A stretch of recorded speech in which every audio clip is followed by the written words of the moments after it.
전도서 11장이죠. 전도서 11장. 우리가 전도서가 12장까지 있는데 특별히 11장과 12장은 전도서의 핵심 그리고 마무리 결론의 내용입니다.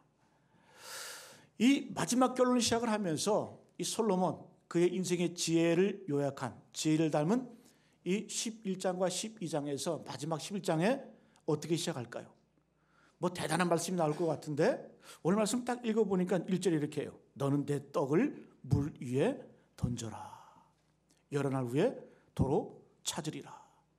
조금 아리송하기도 하고 뭔가 좀 의미가 있는 상징적인 그런 말을 툭 던집니다. 너는 내 떡을 물 위에 던져라. 그러면 여러 날 후에 도로 찾으리라. 물에 흘려보낸 떡을 어떻게 찾아요? 근데 여러 날 후에 도로 찾게 된대. 자, 이 말씀은 상당히 유명합니다. 유명하면서도 어떻게 해석하냐에 따라서 그 전체의 말씀의 흐름이 달라집니다. 이 본문을 해석하는 흐름, 이 흐름이 크게 세 가지가 있어요. 첫 번째, 너는 내 떡을 물 위에 던져라. 이 말씀의 의미가 뭐냐? 첫 번째는 구제하라. 대부분이 이렇게 해석을 합니다. 구제하라. 두 번째는 액면 그대로 투자하라. 투자하라. 그리고 마지막 세 번째는 약간 은유적으로 해석을 했는데 복음을 증거하라. 이렇게 해석할 수가 있습니다. 저는 이 세 가지 해석이 다 의미가 있다고 생각을 해요. 또 중요한 그런 교훈들을 우리에게 주고 있습니다. 자, 하나하나 살펴보면서 우리를 향한 하나님의 뜻을 발견하고 올 한해 이 하나님의 뜻에 맞게 살아갈 수 있는 저와 여러분 되시기를 간절히 축복합니다. 자, 그럼 첫 번째, 너는 내 떡을 물 위에 던져라. 어떤 의미입니까? 한번 따라합니다. 구제하라. 구제하라는 거죠. 성경학자나 우리나라 사람들 대부분이 바로 이 구제하라는 것으로 해석을 합니다. 마지막 전도서의 핵심이 뭐냐? 어떤 삶을 살 때의 의미가 있고 보람이냐? 남을 돕고 베풀고 세워주고 구제할 때 그 인생이 후회가 없다라는 거예요. 후회가 없다라는 거예요. 여러분의 땅을 살아가면서 내 만족을 위해서 내 기쁨을 위해서 살면 후회가 없을 것 같죠? 절대 그렇지가 않습니다. 오히려 이기적인 삶보다 이타적인 삶을 살 때 우리 인생에는 보람이 있는 거예요. 희망이 있는 거예요. 의미가 있는 거예요. 여러분 영어 성경 NLT에도 보면 영어 성경에는 이 NLT에 보게 되면 투자하라 이렇게 해석을 했거든요. 근데 그 밑에다가 이 난해주 또 다른 해석을 담아놨어요. 그게 뭐냐? 구제하라 이렇게 해석을 합니다. 여기서 말하는 이 물 위에 던지라는 의미는 뭐냐? 물 위에 던지면 찾을 길이 없어요.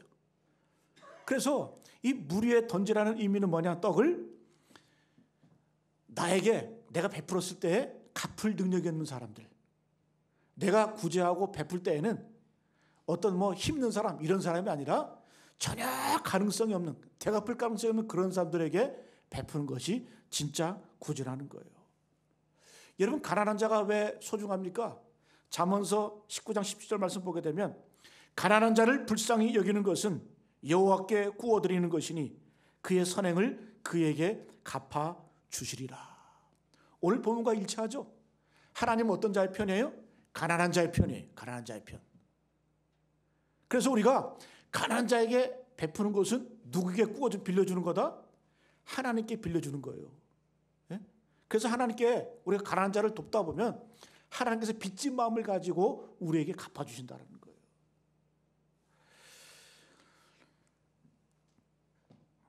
여러분, 저는 성경을 쭉 읽다 보면 한 가지 공통점이 있더라고요. 그 성경의 수많은 인물들, 성경의 위대한 인물들이 언제 복을 받고 언제 운명이 바뀌었냐? 하나님 열심히 믿어서? 물론 그 말도 맞아요. 예배 열심히 드려서? 그 말도 맞아요. 그러나 중요한 키워드가 있어요. 성경의 수많은 인물들이 복받은 이유는 뭐냐? 그들의 운명이 바뀐 이유는 뭐냐? 남을 돕다가 내 운명이 바뀌어버렸어요. 여러분 제가 몇 번 말씀드렸잖아요. 아브라함의 자녀가 없었어요. 아브라함의 가정에. 근데 그가 지나가던 나그네들 대접을 합니다. 알고 보니 천사였어. 천사가 돌아가면서 하는 말이 뭐예요? 내년 이맘때 내가 다시 돌아올 텐데 이 가정에 자녀가 있을 것이다. 그 남을 돕다 보니까 부지 중에 알지 못하고 천사를 대접했다고 말해요. 그 대접이 그의 인생의 복으로 오게 되었고 하나님의 약속을 성취하는 그런 비밀이 됐잖아요. 요셉 애굽의 총리가 되었죠. 그의 생활 습관은 뭡니까? 늘 남의 일에 관심을 갖고 남의 동정을 살피고 남의 안색을 살피는 일이 그 요셉의 주된 일이었어요. 나도 모르는 사이에 그렇게 돕다 보니까 내 운명이 바뀌어버리네. 내 인생이 바뀌어버리네. 여러분, 우리가 잘 아는 다윗의 인생을 보게 되면 다윗은 어떤 삶을 살아요? 그를 끊임없이 나를 기쁘게 하는 것보다 하나님을 어떻게 하면 기쁘게 할까? 또 어떻게 하면 남을 유익하게 할까? 이 다윗의 인생의 전반부는 다 그거예요. 그거. 하나님을 기쁘시게, 사람을 유익하게. 그렇게 살다 보니까 하나님께서 그를 왕으로 세우시고 그의 인생의 운명이 바뀌어버린다는 겁니다. 여러분, 그래서 오늘날 우리가 해석하는 것, 이 구제라고 하는 것 참 중요합니다. 왜요? 우리가 작게 크게 알게 모르게 남에게 베풀고 희생하고 헌신하는 그것이 어느 순간 나도 모르는 사이에 내 운명을 바꾼다는 거죠. 그래서 여러분, 기독교의 영성은 뭐냐? 환대 영성이에요. 환대 영성. 지금도 유대인들, 뭐 기독교뿐만 아니라 유대인들, 이 유대인들은 지금도 생명처럼 여기는 세 가지 덕목이 있어요. 이 세 가지는 목숨처럼 지킵니다. 그게 뭐냐? 안식일 준수. 안식일. 목에 칼이 들어와도 그들은 안식일을 범하지 않습니다. 두 번째, 구제. 어렸을 때부터, 아기 때부터 남을 돕고 베푸는 걸 배우게 만들어. 목숨 철명입니다. 왜? 그들이 구제하다 복을 받았거든요. 하나님 말씀대로 살다가 복을 받았거든요. 그 다음에 세 번째, 유대인들의 선곡의 키워드는 교육이에요. 교육. 그 교육은 어떤 교육이에요? 율법 교육, 토라 교육이에요. 부모가 자식에게 모든 공동체 안에서 이 율법을 전수를 합니다. 그게 유대인들의 성공의 비결이고 세계를 이끌어가는 민족의 비결이 되었다는 거예요. 그 중에 중요한 게 뭐예요? 구제, 베푸는 것. 오죽하면 여러분, 이 솔로몬이 마지막 결론에서 제일 먼저 언급하는 게 뭐예요? 너는 내 떡을 물 위에 던져라. 그러면 여러 날 후에 도로 찾게 될 것이다. 하나님이 갚아주실 것이다. 하나님께서 너의 운명을 바꾸어 주실 것이다. 이것을 우리에게 말씀해 주고 있습니다. 여러분, 너는 내 떡을 물 위에 던져라. 이 말씀의 내용이 뭐냐 하면, 이 말씀의 내용은 그 고대 민담과 관련이 되어 있어요. 어떤 사람이 몰래 숨어 있었어요. 먹고 살 길이 없었어요. 근데 누군가가 이 강물에다가 떡을 띄워놨어요. 숨어 지내던 이 사람이 그 떡을 먹고 살았어요. 그걸 보면서 참 행복하고 복된 일이다. 우리나라에서도 이런 일이 있었습니다. 옛날에 그런 거 기억나세요? 우리가 국민적으로 이렇게 그런 운동이 있었잖아요. 페트병에다가 쌀 담아가지고 바다에다 띄워보냈잖아요. 저만 기억나나요? 제가 어렸을 때 그 기억이 나요. 페트병에다가 쌀 담아가지고 바다에 띄워보냈어요. 왜요? 북녘 동포들 그거 건져 먹으라고. 막 흉년이 들고 막 풍수에 가물하고 막 그랬을 때 바다 그 조류 그걸 감안을 해가지고 거기 페트병에다가 쌀 가득 담아가지고 막 띄워보내기 운동 그런 것도 하고 그랬었어요. 이거하고 똑같은 거 아닙니까? 너는 내 떡을 물 위에 던져라. 열흘 후에 도로 찾으리라. 결국에는 나에게 돌아온다는 거예요. 그래서 우리가 남을 구제하고 베풀 때 대갚할 줄 능력이 없는 사람들, 그런 사람들에게 나의 물질, 나의 재능, 시간을 주면서 살아라. 결국 그것이 나에게 돌아온다. 이것이 성경의 약속이고 하나님의 말씀의 내용인 줄로 믿습니다. 여러분의 인생 가운데 우리가 마지막 날 무엇이 기억에 남을까요? 남에게 베푼 것밖에 기억이 안 남아요. 저도 인생을 살아가면서 뭐 많이 봉사하고 많이 이렇게 하지는 못했어요. 근데 제일 기억에 남는 게 뭐가 있냐 하면 지금도 제 인생을 풍요롭게 만들었던 게 무엇이냐 하면 제가 한 4년 동안 대학 다닐 때 4년 동안 그 효자동에 있는 국민배영학교 거기에서 그 아이들 4년 동안 매주 일주일에 한 번, 두 번씩 그 가가지고 애들 뭐 공부 가르쳐주고 이렇게 했던 기억이 나요. 근데 지금도 아직까지도 4년, 5년 동안 했던 그 기억들이 제 마음가운데 풍부하게 풍성함으로 남아있어요. 내가 도와주는 것 같았는데 결국 어떻게 그 아이들과 교제하고 또 함께 공부하고 함께 나누면서 제 인생이 더 풍성해지더라고요. 제 인생이 더 풍성해지더라고요. 여러분, 우리가 이 땅을 살아갈 때 내 유익을 위해서 대부분의 사람들이 그렇게 살아요. 내가 어떻게 하면 내가 잘 먹고 잘 살을까. 그런 인생은 복받기 글렀다. 어떻게 살아야 돼요? 오늘 말씀처럼 너는 내 떡을 물 위에 던져라. 구제하고 베풀 때 우리의 인명이 바뀌고 우리 인생에 복이 들어오는 거예요. 복이 많은 겁니다. 자, 그래서 우리 사람은 어떤 존재냐? 사람은 밥만 먹고 사는 존재가 아닙니다. 반드시 의미를 먹고 사는 존재예요. 인생에는 세 가지 차원이 있다고 그랬죠? 3S라고 그랬죠. 첫 번째는 서바이벌, 생존.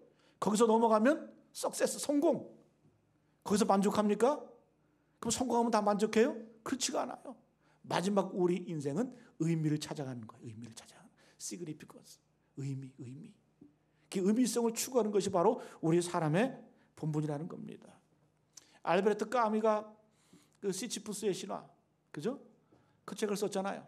그 신들이 시시프라는 그 청년에게 형벌을 내려. 어떤 벌을 내리 저주를 하는데 형벌을 내리는데 이 시시푸스에게 산 꼭대기로 데리고 올라가가지고 큰 바위를 떨어뜨려. 그래서 네 형벌이 뭔 줄 아냐? 그러면서 너는 굴러진 바위를 다시 끌고 올라와. 그 시시프가 그 굴러 떨어진 그 바위 돌덩어리를 다시 산 위에 끌고 막 겨우겨우 올라오는 거예요. 겨우겨우 올라오는데 또 떨어뜨려. 계속 반복하는 거예요. 이게 형벌이라는 거예요. 이게 형벌이라는 거예요. 여러분 돌을 굴러 떨어진 돌을 끌어올리는 것 무의미한 일이잖아요. 그죠? 무의미한 노동이잖아. 그래서 알베르토 까미가 이런 얘기를 합니다. 노동을 하지 않으면 삶은 부패한다. 그러나 영혼 없는 노동을 하면 삶은 질식되어 죽어간다. 우리 인생은 일하지 않으면 부패, 썩어요. 그런데 어떤 일을 해요? 영혼 없는 노동을 하면 삶은 질식된다. 죽어버린다. 그래서 내가 하는 일이 의미가 있어야 돼요. 내가 하는 일이 뭔가 좀 보람이 있어야 돼요. 그래야 우리 인생은 거기서 삶다운 의미를 찾는 겁니다. 여러분, 이 까미만 그런 것이 아니라 이 도스토옙스키, 러시아 작가, 이 죽음의 집이라고 하는 이 책을 썼는데 그 내용에 보면 뭐예요? 이건 이 도스토옙스키의 자기 경험을 얘기한 거예요. 그가 시베리아로 감옥 생활을 했거든요. 근데 거기서 유형 생활을 하면서 노동을 합니다. 그런데 거기서 하는 이 도스토옙스키가 가장 힘들었던 게 뭐냐면 의미 없는 노동.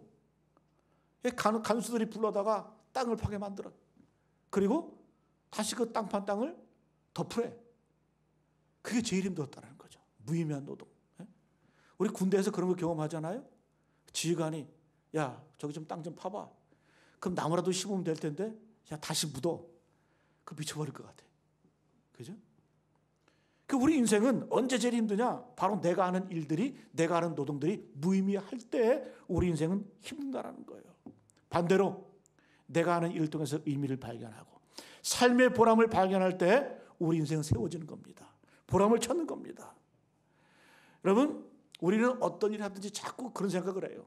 내가 하는 일을 통해서 돈으로 환산되어진다. 그래서 익숙해. 보상받아야 된다. 그런데 여러분, 보람은 진짜 보람 언제 오냐? 내가 값없이 아무런 조건 없이 베풀고 줄 때에 내 인생의 진정한 의미와 보람이 있다는 거예요. 그래서 여러분, 제가 여러분들에게 완전히 헌신하는 그런 의미가 아니에요. 그래서 먹고 살아야 되잖아요. 그죠? 그러나 우리의 관심이 늘 어디예요? 늘 오늘 이 말씀처럼 너는 내 떡을 물 위에 던져라. 어떻게 하면 힘들고 아프고 상처받은 사람들을 위로하고 세워줄 수 있을까? 그런 고민하고 그런 생각하고 살라라는 거예요. 그럴 때 그 인생이 참된 복이 있는 줄로 믿습니다. 이게 바로 예수님의 말씀과 동일해요. 마태복음 6장 20절 말씀에 오직 너희를 위하여 보물을 하늘에 쌓아두라.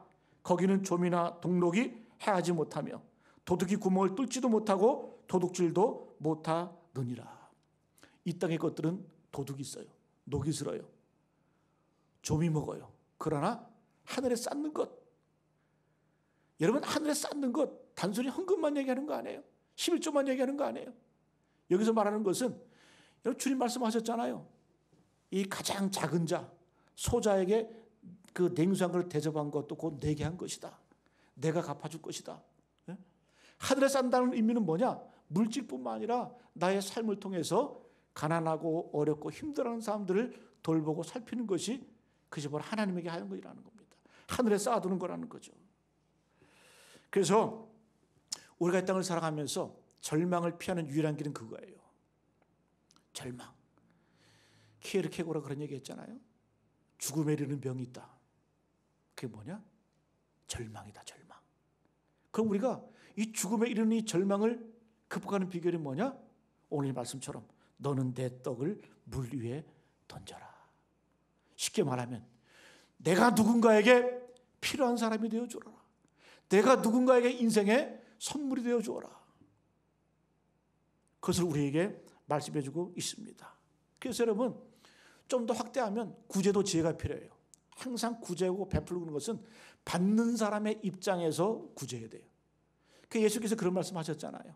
오른손이 하는 것을 왼손이 모르게 하라. 근데 우리 인간의 본능은 어떻습니까? 오른손이 하는 거 자꾸 왼손이 알게 하고 싶어해.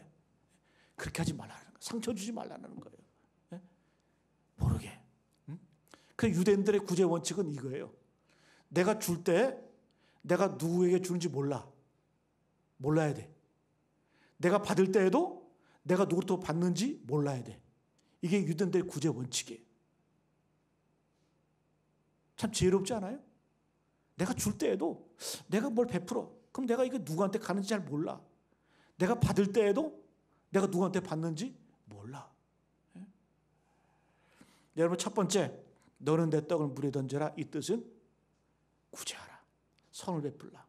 자, 두 번째 의미는 뭐냐? 한번 따라합니다. 투자하라.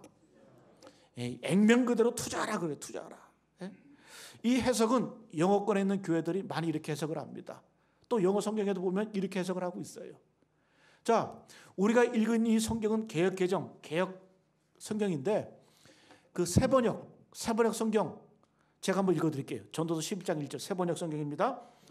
돈이 있으면 무역에 투자하여라. 여러 날 뒤에 너는 이윤을 남길 것이다. 자, 카톨릭과 개신교가 함께 만든 성경이 있는데 공동번역 성경, 공동번역.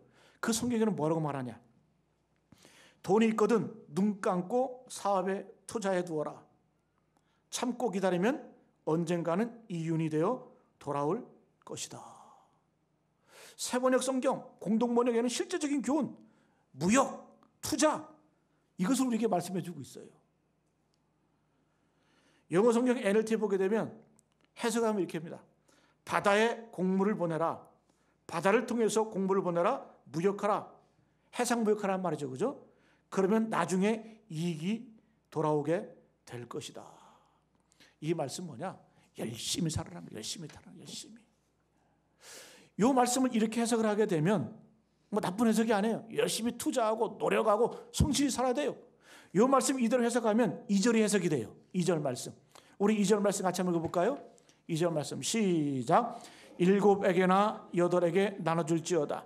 무슨 재앙이 땅에 임하는지 내가 알지 못함이니라. 이 말씀 우리가 아까 구제하라고 해석을 하면 구제하면 재앙도 피해가요. 이건 진리예요. 그러면 이 1절을 투자라고 해석을 하면 이 해석이 조금 어렵죠. 그죠?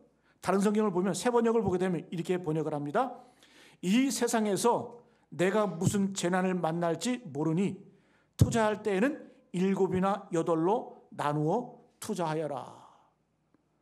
몰빵하지 말라. 집중 투자하지 말라. 투자도 분산 투자하라 이거예요. 분산 투자. 얼마나 실질적입니까? 여러분 이 가운데 주식 하신 분들 계시죠?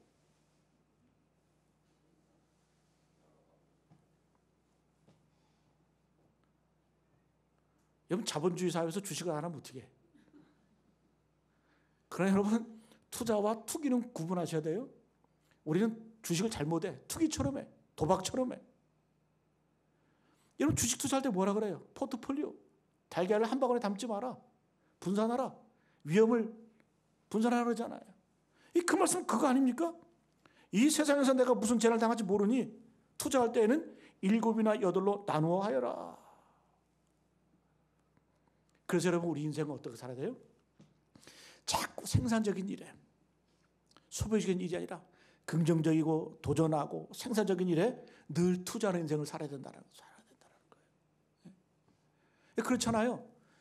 우리는 자본주의 사회를 살고 있잖아요. 자본주의. 자본이 뭡니까? 우리의 노동소득은 한계가 있어요. 그러나 여러분 자본주의의 그 근본을 이거 뭐예요? 돈이 돈을 벌게 만드는 거 아니에요? 그래서 우리가 은행에다 돈을 집어넣는 거 아니에요? 그렇죠? 그만합시다. 투자할 때는 분산 투자하라.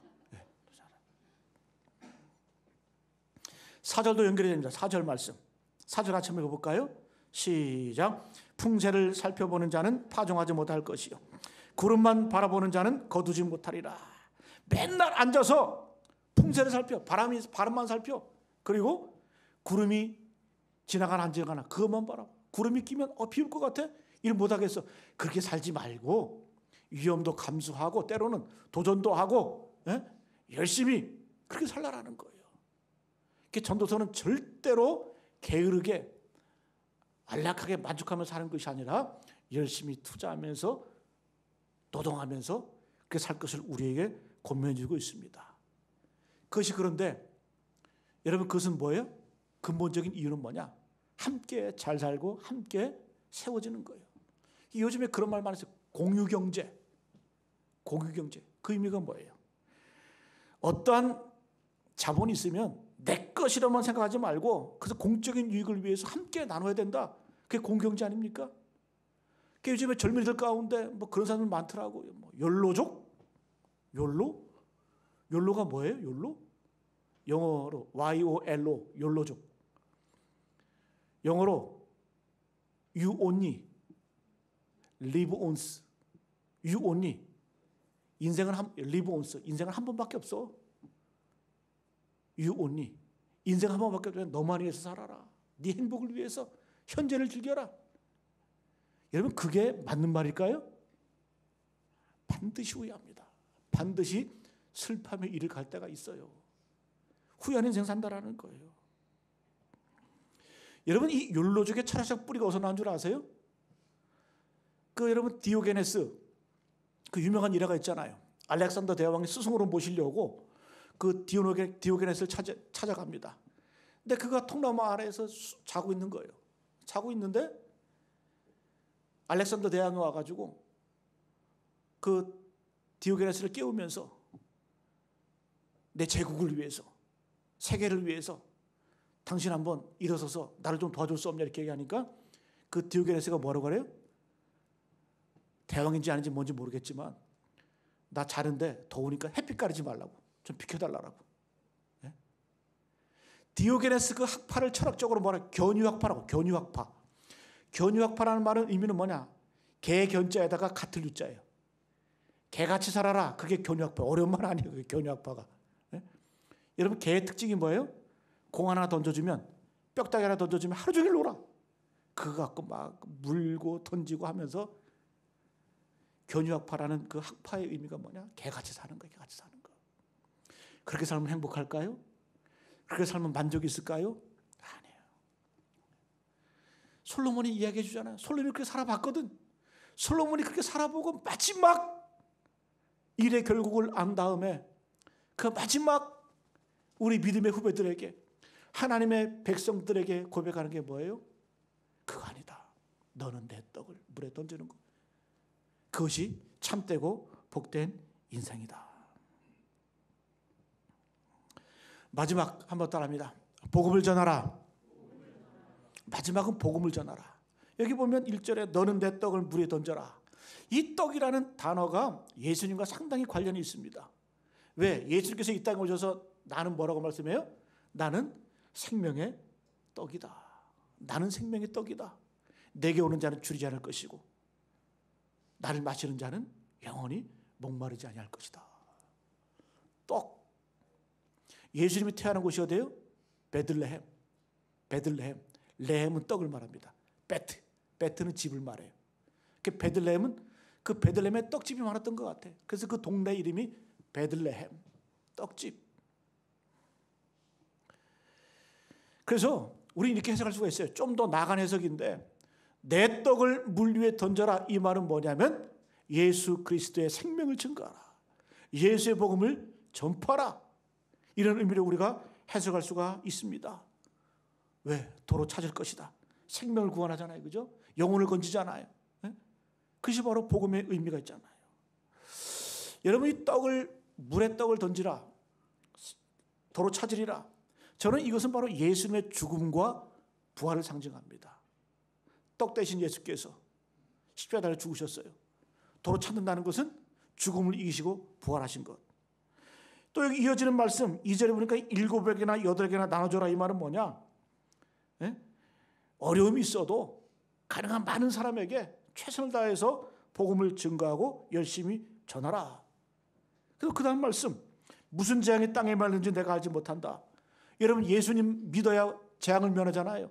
예수님 믿어야 구원받잖아요. 예수님 믿어야 생명을 얻잖아요. 그럼 우리가 이걸 복음으로 해석을 해도 이 말씀이 해석이 됩니다. 이해가 됩니다. 그래서 여러분, 우리가 이 땅을 살아가면서 해야 될 일이 뭐냐? 구제와 그 다음에 열심히 사는 것, 투자하는 삶, 생산적인 삶, 그리고 마지막으로 하나님의 은혜의 복음을 증거하는 것.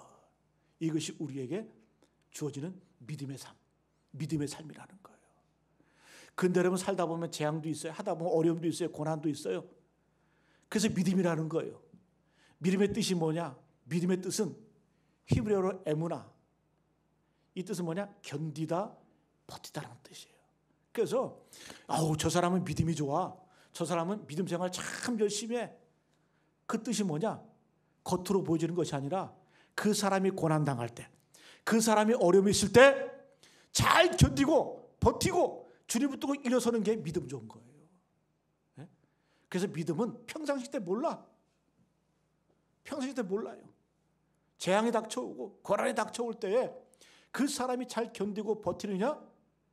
그걸 보고 그 사람의 믿음이 좋나? 믿음이 좋지 않은가? 그래서 우리가 분별할 수 있는 겁니다. 우리 스스로도 그래요. 내가 어려움이 있을 때, 내 조건에 안 맞을 때, 내 욕심에 맞지 않을 때,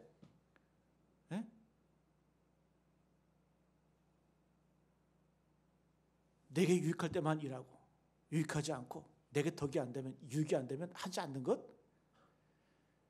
그 자체가 이런 믿음이 없는 거예요. 믿음이 없는 거, 믿음이 부족한 거예요. 디모데후서 4장 2절 말씀, 사도 바울이 디모데에게 권면하잖아요. 너는 말씀을 전파라. 때를 얻든지 못 얻든지 항상 힘쓰라. 범사의 오래 참음과 가르침으로 경책하며 경계하며 권하라. 때를 얻든지 못 얻든지 모든 상황 속에서, 찬양도 있잖아요. 모든 상황 속에서 주를 바라볼지라. 이게 믿음이라는 거예요. 그래서 우리가 복음 증거하는 것도 때를 얻든지 못 얻든지 항상 힘쓰라. 범사에 오래 참으라. 복음 전하다 보면 욕먹을 때도 있어요. 손해볼 때도 있어요. 그러나 어떻게? 그래도 오래 참음으로 항상 범사에 힘쓰라. 왜? 주님께서 거두시기 때문에. 그래서 여러분, 풍세를 살펴보고 구름만 바라보는 자, 이런 사람은 절대 복음 증거도 못해요. 그냥 무작정 열심히 하는 거예요. 그래서 우리가 신앙생활 하면서 두 가지는 피해야 돼요. 첫 번째는 비관주의, 두 번째는 완벽주의. 비관주의는 뭐예요? 나는 못해, 내가 짓게. 완벽주의는 뭐예요? 내가 조금 더 완벽하면, 완전하면 내가 하겠다. 둘 다 조심해야 돼요. 이거는 사탄의 유혹입니다. 여러분, 하나님의 나라 확장이 잘나고 똑똑하고 완벽을 추구했던 바리새인들, 서기관들, 그런 사람 통해서 하나님 나라가 확장이 됐습니까? 하나님 나라가 이루어졌습니까? 오늘 이 전 세계가 하나님의 복을 받아들인 것, 그런 사람 통해서 이루어졌습니까? 아니에요. 가난하고 부족하고 연약하고, 그런 사람들을 통해서 하나님의 나라는 이 땅에 세워졌고 주님의 몸된 교회는 세워졌다는 거예요. 그래서 우리는 어떻게? 때를 얻든지 못 얻든지 주의 일에 힘쓰는 겁니다. 항상 힘쓰는 겁니다. 4절이, 5절이 그 말씀이 5절 말씀. 5절 같이 한번 읽어봅니다. 5절 말씀. 시작. 바람의 길이 어떠함과 아이벤 자의 태에서 뼈가 어떻게 자라는지를 내가 알지 못한 같이 만사를 성취하시는 하나님의 일을 내가 알지 못하니라. 우리가 여러분 바람의 길을 압니까? 기상자도 매일 틀리대 보니까. 어떨 때는 바람의 길을 몰라요. 그리고 이 뱃속에 있는 그 아이의 뼈가 어떻게 자라는지 알아요? 그 신비거든요. 니들 모르지? 니들 그런 거 생각하지 말고 그냥 때를 얻든지 못 얻든지 하라는 거예요. 그러면 이어지는 말씀, 내가 알지 못한 같이 만사를 성취하시는 하나님의 일을 내가 알지 못하느니라. 그러니까 우리는 씨를 뿌릴 때, 복음의 씨를 뿌릴 때 결과 생각하지 말고 어떻게 해요? 그냥 뿌리라는 거예요. 던지라는 거예요. 떡을 물 위에 던지라는 겁니다. 마가복음 4장 20절 27절 말씀. 또 이르시되 하나님의 나라는 사람이 씨를 땅에 뿌리는 것과 같으니 그가 밤낮 자고 깨고 하는 중에 씨가 나서 자라되 어떻게 그리 되는지를 알지 못하니라. 농부는 그냥 씨 뿌리고 자잖아요. 그죠? 그리고 여름이나 이럴 때 나가서 풀 뽑아주고 하잖아요. 근데 어떻게 자라게 하시는 분은 하나님이시라는 거예요. 결과는 맡기고 우리는 열심히 복음을 증거하고 또 권면하고 세워지는 일 하면 될 줄로 믿습니다. 6절 말씀, 6절 같이 한번 봅니다. 6절 말씀 시작. 너는 아침에 씨를 뿌리고 저녁에도 손을 놓지 말라. 이것이 잘 되는지 저것이 잘 되는지 혹들이 다 잘 되는지 알지 못함이라. 씨 뿌리고 그냥 놔두지 말고 열심히 북돋아줘라. 돌봐주라는 거죠. 지난 금요일 새벽 기도 시간에 우리 잠언서의 말씀을 묵상하면서 북돋아준다는 의미를 우리가 보았잖아요. 그죠? 장로님 기억나시죠? 북돋아준다. 이 북돋아준다는 의미가 우리 순우리말인데 여러분 비가 막 내리고 막 홍수가 나고 그러면 이 나무가 뿌리까지 드러나요. 그죠? 그 드러난 뿌리를 뭐라 그래요? 노근. 노출되었다. 뿌리 근자. 노출된 뿌리예요. 근데 신기한 것은 뭐냐? 그 뿌리가 드러난 그 식물, 나무를 흙을 잘 덮어주면 다시 살아나. 열매를 맺어. 생명이 자라. 작은 여러분 채소나 이런 것도 어떻게 흙을 도닥도닥 해주면 자라잖아. 열매 맺잖아요. 그게 뭐다? 북돋아준다는 거야. 북돋아준다. 씨를 뿌리고 북돋아주는 것. 이것이 바로 우리의 삶이 되어야 된다는 거예요. 여러분 어떤 분은 인생을 살아가면서 그 존재 자체가 뿌리까지 드러난 분들이 계세요. 육신의 질병 때문에, 여러 가지 가난 때문에, 삶의 고난 때문에, 내가 예상하지 못했던 그러한 재앙 때문에 뿌리까지 드러난 그런 사람들이 있거든요. 그럼 우리 어떻게 돼요? 자꾸 그 뿌리 들춰내지 말고 덮어주라는 거예요. 덮어주면 어떻게 해? 생명이 다시 열매를 맺어요. 생명이 사는 거예요. 베드로전서 4장 8절 말씀. 무엇이든지 뜨겁게 서로 사랑할지니 사랑은 허다한 죄를 덮느니라. 죄가 없어지는 거 아니에요. 덮어주는 거예요. 다 약점이 있고 다 아픔이 있고 상처가 있고 다 부족해요. 그러면 어떻게 해요? 그거 들춰내지 말고 그 드러난 것 어떻게 하라? 덮어주라는 거. 에덴 동산에서 아담과 하와가 범죄한 이후에 죄를 짓고 나니까 부끄러움이 보이기 시작했거든요. 자기들이 벌거벗은 것이. 그때 하나님께서 하신 일이 뭡니까? 아담과 하와를 부르셔서 짐승을 잡아서 가죽옷으로 그들의 허물을 가려주셨잖아요. 이게 하나님의 형상대로 사는 거예요. 예수님처럼 사는 거예요. 우리 찬양했잖아요. 올 한 해 예수의 영으로 충만하게. 이건 여러분 말의 사치가 아니에요. 예수로 충만하다는 건 뭐예요? 예수님의 모습처럼 사는 거예요. 허물을 덮어주고 허물을 가리워주고 올 한 해 이렇게 사시기를 축복합니다. 너는 내 떡을 물에 던져라. 첫 번째, 구제하라. 이건 하나님에게 하는 거예요. 하나님께 드리는 거예요. 구제하라. 두 번째, 투자하라. 지혜롭게 위험도 좀 감수하면서 분산해 가면서 지혜롭게 하나님의 사람답게 지혜롭게 살라라는 거예요. 마지막, 복음을 증거하라. 씨를 뿌리고 우리는 어떻게? 잘 복돋아줘라. 생명을 좀 잘 살려라. 잘 좀 갖고 와라. 여러분 우리가 교회 안에서 한 사람이 쓰러지고 상처받는 것 다 그래서 나도 상처받건데 목사도 상처받아. 요즘에 제가 갱년기도 하고 온 것 같아요. 한 만사가 다 귀찮고 일부러 사람 만나는 것 좀 피하고 싶고 막 그래. 그게 어쩔 수 없는 거 아니에요? 육신의 연약함 때문에. 예? 다 여러분 상처받고 다 연약하고 부족한 인생들이에요. 그럼 우리 어떻게 살아야 돼요? 그런 사람들 보면 좀 북돋아주고 용기 주고 세워주고 덮어주고 가려주고 그럼 다 같이 사는 거라는 거죠. 저 우리 보람의 연합교회가 이런 교회가 되길 간절히 축복합니다. 우리의 삶이 이런 삶이 되시길 간절히 축복합니다.